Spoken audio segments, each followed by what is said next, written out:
Hey everyone, welcome back. So in the last video, we studied the concept of conditional probability. We'll continue with that in this video. We will specifically look at an important theorem or important result related to this topic, that is the Bayes theorem.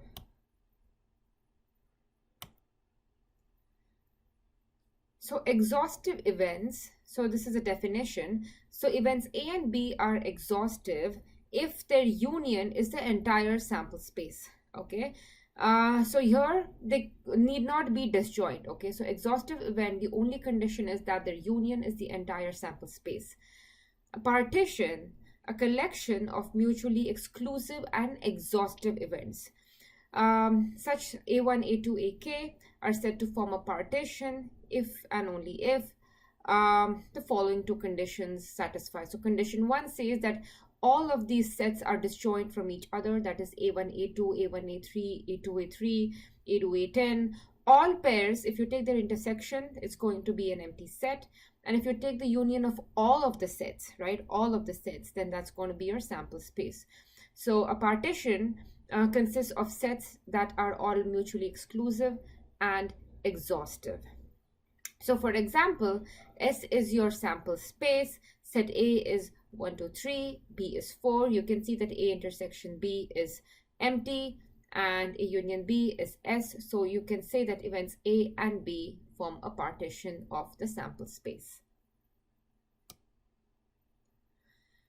So decomposing an event. Now we have already kind of used this idea before, right? So what does it mean? So suppose I have a partition A1, A2, A3, and A4. So I have 4 sets in my partition.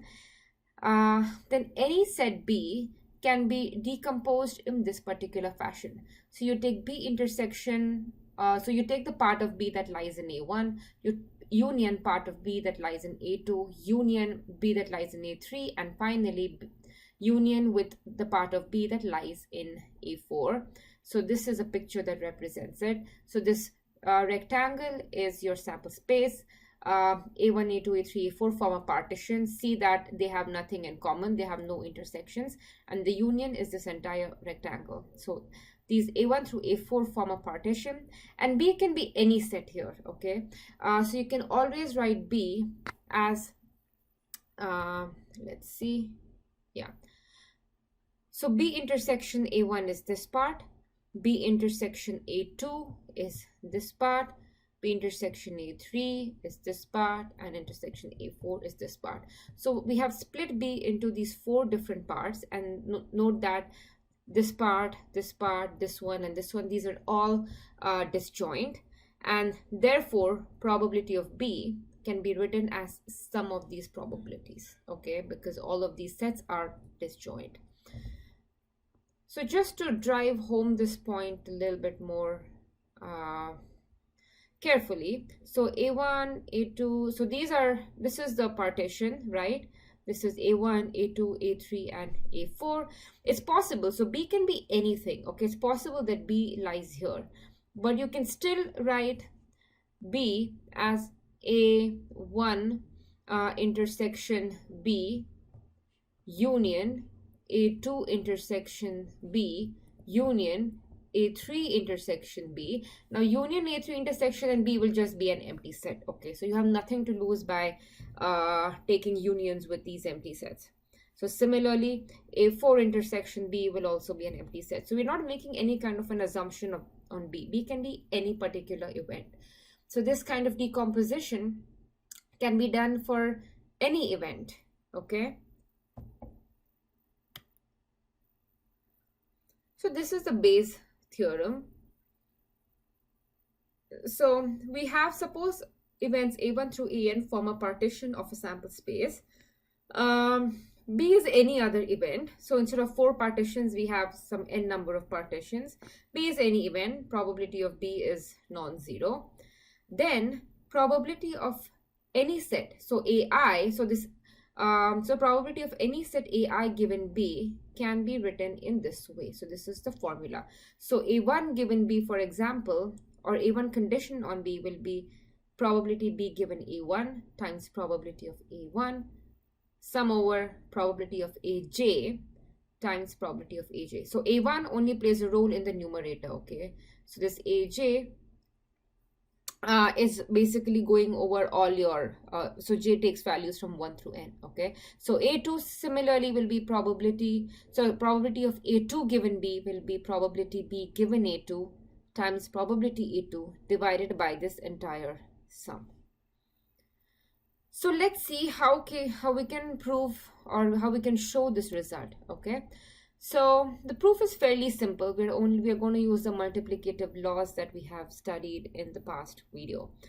So we want to say something about AI given B. Now we know that probability of AI given B is just this, right? This is the definition of this conditional probability. AI intersection B divided by probability of B. So this is from the definition. So now we know that these AIs form a partition, okay? So therefore, probability of this set B, or rather this set B can be decomposed in this fashion, okay? And because, so we saw earlier, right? Because AIs form a partition, all of these sets are disjoint, and therefore, probability of B can be written as sum of these probabilities, okay? And now you see here, you have this B intersection AJ. So if you recall the multiplicative law, right, you can write this B intersection, probability of B intersection AJ is probability of AJ times B given AJ. So this just is from the multiplicative law. And then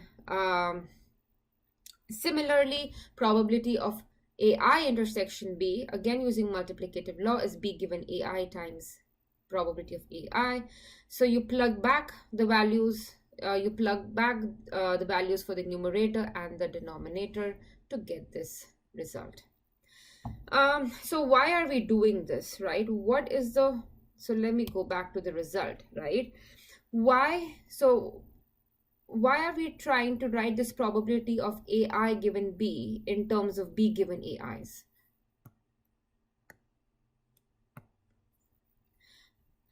So I'm trying to find a probability of AI given B in terms of B given AIs. So why are we trying to do this? So it depends. A lot of times you might have, say, probability that, say, a person tests positive given that they have some disease, right? So maybe you know the type 1, type 2 error, and then you're trying to find the probability. So for example, let's see. So, oh, actually, maybe it's a better idea to just look at the next example, right? It's exactly about a positive and negative tests. So why are we bothering to write all of this will be clearer through examples, because sometimes you have probabilities of, you know, certain events given certain events, but maybe that's not what you're interested in, and therefore this relation will help you get other kinds of probabilities. An example will make this clearer. Okay, so here is a problem that will help you understand why Bayes' theorem is so important, and it is in fact heavily used even especially in medical applications, okay? So now with the COVID pandemic, we know that there are COVID tests, and just because a test comes out to be positive doesn't mean that the person has the disease, right? Or just because the person has the disease doesn't mean that the test will be positive. In short, tests can make mistakes, right? So suppose there is a clinic, right, and they have run a certain test, COVID test, say COVID test A, for many, many people, and then they have collected the data about its accuracy, right? So say P is for positive test, right, and D means that the person actually has the disease. So keep in mind that these two are not the same thing, right, because the test can go wrong. So now, so this clinic has been collecting this data for maybe like a few months, and then they know that, right, from this data they know that probability, okay, so let's read the first line here. A diagnostic test is such that it correctly detects the disease in 90% of the individuals who have the disease, okay? So given that they have the disease, probability that it correctly detects, that means it raises a positive flag, is 90%. Okay. So they're treating these patients, right? So first they do their test, the test comes out to be positive, then further diagnosis or further medical or other medical let's say indicators indicate that the person actually has a disease, right? So if the person actually has a disease, 90% of these tests will indicate so correctly. Okay. So the clinic will have this kind of a data set, right, depending on the patient history. And also, if the person doesn't have the data, doesn't have the disease, the test will report that he or she doesn't have it with probability 0.9. That is given, right? That is, if a person doesn't have the disease, that is given the person does not have the disease, so D bar, that is D complement, probability that the test will report so, that is P complement, that is it will give a negative test report, is 90%. So again, they can look at the past, say, 1,000 patients who got tested and who hadn't had the disease, and the test gave out negative result, and that number is 90%, right?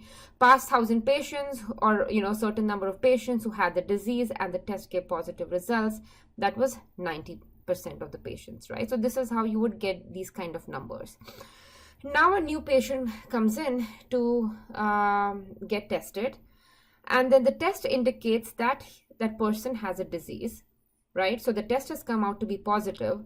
The question is this a false positive or not, right? So what is the conditional probability that she has the disease? So what we want to find out is probability that a person has the disease, that is probability of D given that the test is positive. So this is what you want to find out. And this is the information we don't really know, right? From the past data, we can find this probability and this probability, but we can use Bayes rule to find probability of D given P. So we know P given D, that is positive given disease, and we can use all of this to find out probability that the person has a disease given that the test is positive. So lots of examples of this kind. Bayes theorem is very, very useful. So let's see how to answer this question, okay? And then, of course, are you surprised with the answer, and would you call this test reliable? So let's investigate these numbers. So to summarize the information, okay, so there is this extra information here that 1% of the population has disease in question, okay?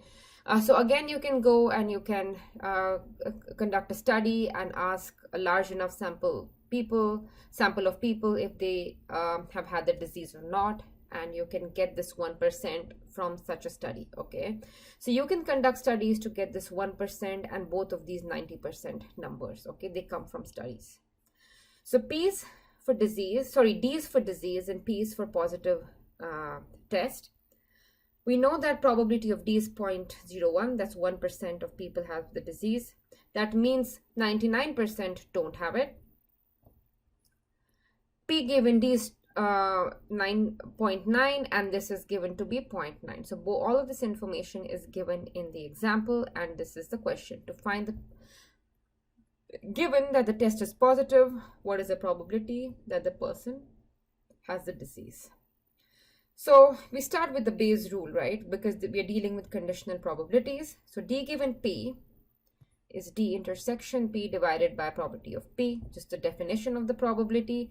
You don't even need to remember Bayes rule, right? You just need to remember how to decompose these events and how you need to remember the multiplicative rule.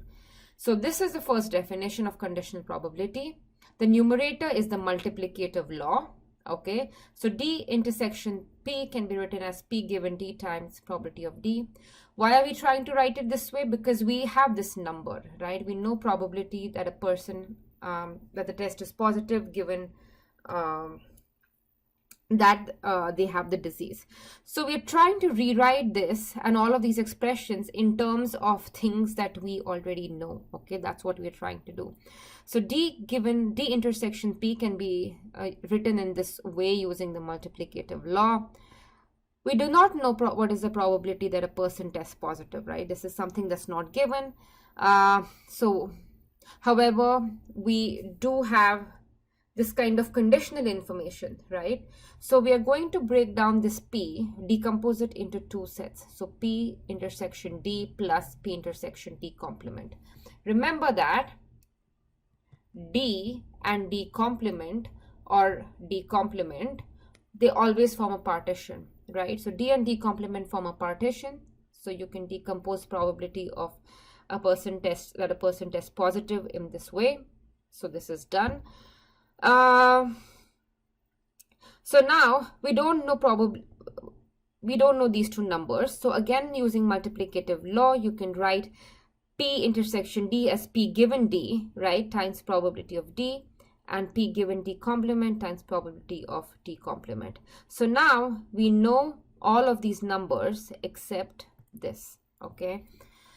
So again, we are only using the definition of the formula for conditional probability, the multiplicative law, the decomposition idea, okay? And we are trying to write it in such a way that we can use the information that we have.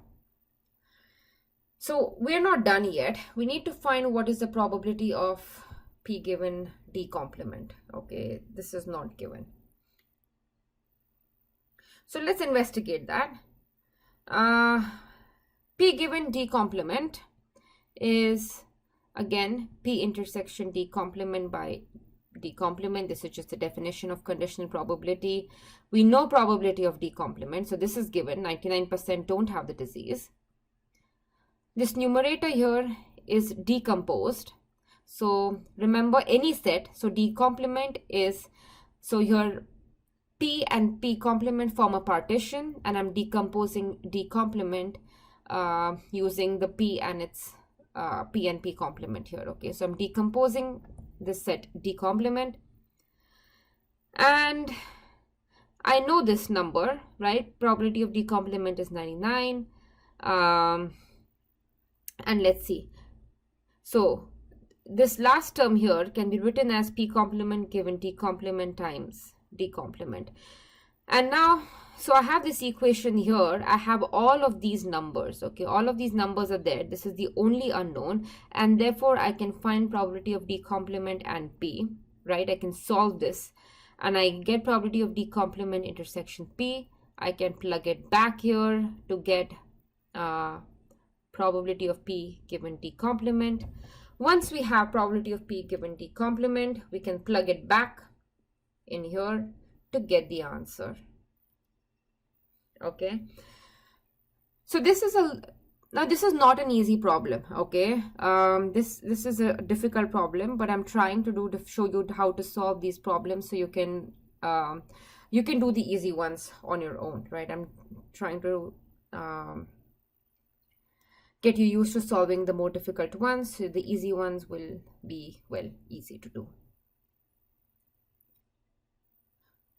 So again, the first step, you have to summarize the information, given information very, very carefully. You have to understand that what is being given to you, right? So this statement, a diagnostic test for a disease, is such that it correctly detects the disease for those who have it. That means you're given the information that the people have this disease, okay? So it's important that you're able to identify that these conditional probabilities are given to you. So if you misidentify that, then you will not be able to solve this correctly, okay? So that's the key. So once you identify what is given and what you need to find, then you just have to kind of play around with these conditional, the formula for the conditional probability, the idea of decomposition, and the multiplicative law, okay? So you kind of keep on playing with it so that you can use all of the given information. So here is another example. So probabilities of A, B, and C becoming managers is 4 by 9, 2 by 9, and 1/3. Probability that the employment insurance scheme will be introduced if A, B, and C become managers is 3/10, 1/2, and 4/5 respectively. What is the probability that the insurance scheme is introduced? So before starting with this problem, let's see what is the given information. So we know that A means A is the manager, B means B becomes manager, C means C becomes manager.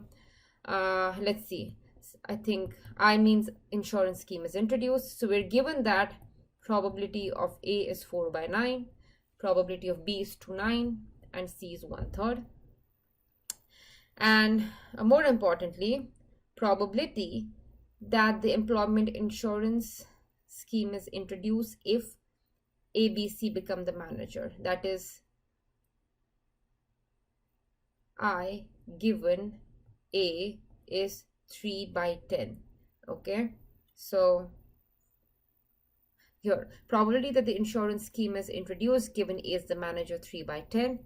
Insurance scheme is introduced given B is the manager half. Insurance given C is the manager is 4/5. So the conditional probabilities are given to you again. Okay, so you have to be able to identify that. What is the probability that the insurance scheme is introduced? So we want to find probability of I, right? So I is for insurance scheme. Part 2, if the insurance scheme is introduced, that means someone is telling us, so given that the insurance scheme is introduced, what is the probability that the manager appointed was not A? So a complement given I is what we need to find. Okay, given that the insurance scheme is introduced, what is the probability that the manager is not A? Okay, so probability that, so the first part is we need to find probability of I, decomposition, right? That's the only thing we can do because we don't know anything much about I, but we know something about when I and A or I and B and I and C start happening. So you need to kind of get I and all of the managers into the picture, right? So basically you need to do this decomposition. So I intersection A plus I intersection B. So note that A, B, and C form a partition. So you have only 3 possibilities, right? Either A or B or C become managers. Both of them cannot become managers, so therefore they're disjoint. So A, B, C form a partition. You do the decomposition. This is just the multiplicative law, okay? But this, we have all of these numbers, okay? All of these numbers are given to us. And therefore we can find that probability of I is 23/45. Right? I given A, probability of A, all of these numbers are given. Next, find the probability of a complement given I. This is a definition of the conditional distribution or conditional probability. A bar intersection I. So we know the denominator already, okay? So you don't need to like recalculate or do anything. We have already calculated the denominator in part 1. So that is done. So you only need to focus on the numerator. So let's see. So probability of not A intersection I. Okay, so what is not A? Not A means either, right? B is the manager. So A is not the manager means either B or C. So this numerator can be split into these 2 parts. B intersection I plus C intersection I, but again B intersection I can be written as I given B times probability of B. We know both these terms, and this again can be split, actually it's right here in this way, and we know all of the numbers, and then you can plug in to get 17/23. It's a good idea that you try and solve this on your own. Okay, you should be able to realize, right, you need practice on how to decompose these sets. So here the main trick was writing this A complement intersection I as these 2 sums. That was the main trick here.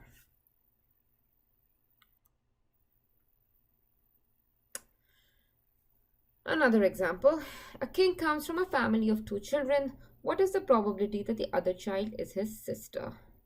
So it seems like there's not much information given here.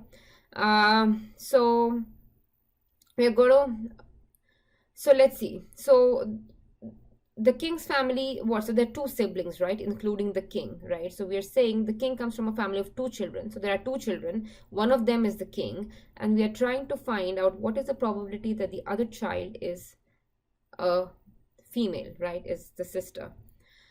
So what are the possibilities, right? So in a family of two children, so these are the possibilities, right? Male, male, male, female,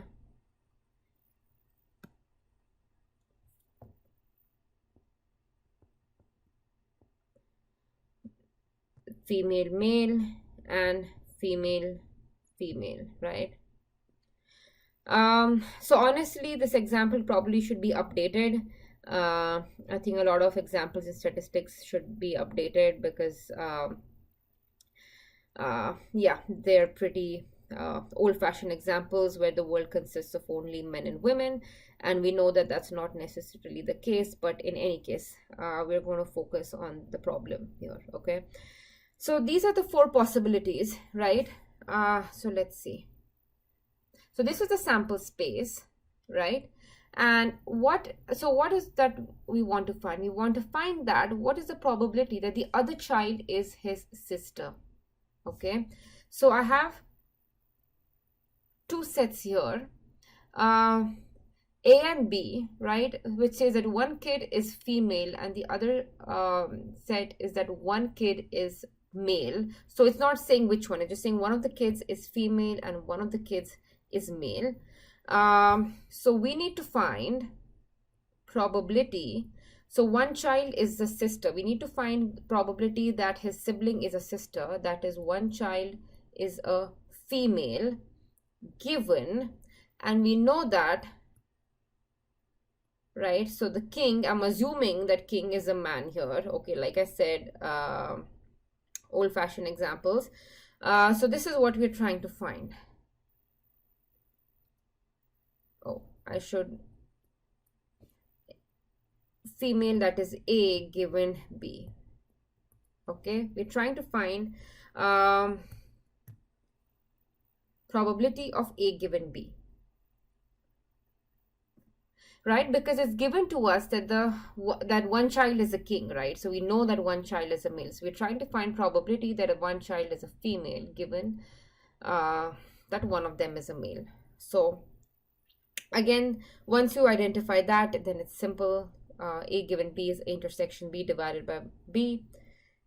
A intersection B. What is A intersection B? A intersection B is that one child is a male and one child is a female. So there are two of these possibilities, right? 2 out of 4. 2 out of 4 you have, in 2 out of 4 options you have a male and a female, right? Probability of B is one kid is a male.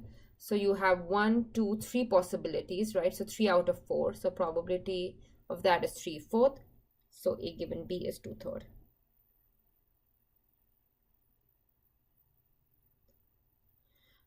So that's one way to do this. Okay. Another way to do this. So one way is you frame this up as conditional probability. Another way is we know that, so there are, okay, we know that the family has 2 kids. We know that one of them is a male, right? We don't know what about the other possibilities. So the sample space, you can update it to reflect the information that we know that one child is a male. Okay. So these are the only 3 possibilities, right? This FF is no longer a possibility because, you know, one of the kids is a king. So this is the new sample space. So this is a sample space, and now here the probability that one kid is a female is 2 out of 3. So this is another way. In any case, you get the same information. So here I have updated the sample space in itself. So I've shown this as the alternative solution because most problems will follow this first format, right? So I want you to get used to this conditional probability idea, but this is a legitimate way to approach this problem. All right, so that's all for this video. I will talk to you in the next one. Thank you.